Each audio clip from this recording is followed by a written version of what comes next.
Я думаю про одну особливу річ. І ця річ, вона звучить так: ти особлива людина для Бога. От що ти думаєш про себе? Яким ти бачиш себе?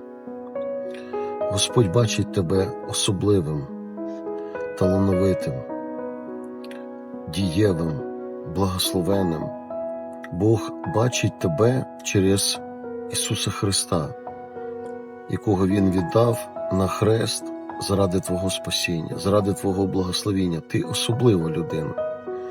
І нам важливо дивитися на себе через серце Ісуса Христа, через любов Бога Батька, через Біблію. Тому я хочу сказати, ти особлива людина. Амінь.